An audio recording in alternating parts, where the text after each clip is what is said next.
Santa Teresita LGU, pinayuhan ang mga residente na huwag munang uminom ng tubig mula sa water source na mataas ang antas ng arsenic. Ang detalye sa report ni Paul Hernandez. Umaabot ng 50 hanggang 80 galon ang purified water kada araw ang nadideliver ni Rodmel sa mga bahay-bahay sa bayan ng Santa Teresita sa Batangas. Mas dumami raw ang nagkokonsumo nito nang madiskubreng may mataas na antas ng arsenic ang tubig sa mga water source sa bayan. Natakot sila na nung magkaroon ng mataas na ng arsenic dahil siguro sanhi ng pagputok ng Bulkan Taal.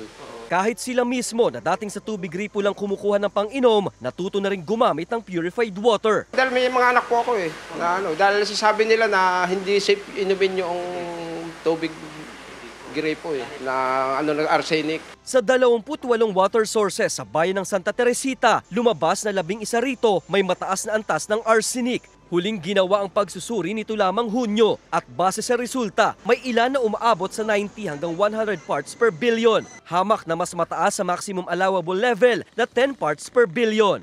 Nagkaroon ng alarma, although marami nag-pass, pero yung mga nag-fail ay sobrang taas ng level ng arsenic. Sa ngayon ay isinasagawa na ang panibagong round ng water testing sa mga ito. Bibilang ng 1 linggo bago lumabas ang resulta. Naniniwala ang LGU na nakakaapekto sa kalidad ng tubig sa kanila ang pabago-bagong aktibidad ng Bulkang Taal. Ayon sa eksperto, pwedeng magdulot ng skin cancer ang arsenic, kaya't iminumungkahi na wag muna uminom ng tubig na kontaminado ng arsenic. Open naman ang ating RHU, pwede silang pumunta, nandyan ho ang ating mga doktor, at kung gusto nila, kausap ko na ho ang taga-probinsya.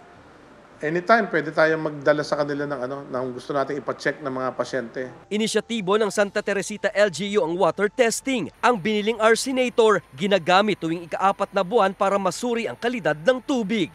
Kasama si Buhay Adante Jr., Paul Hernandez, Balitang Southern Tagalog.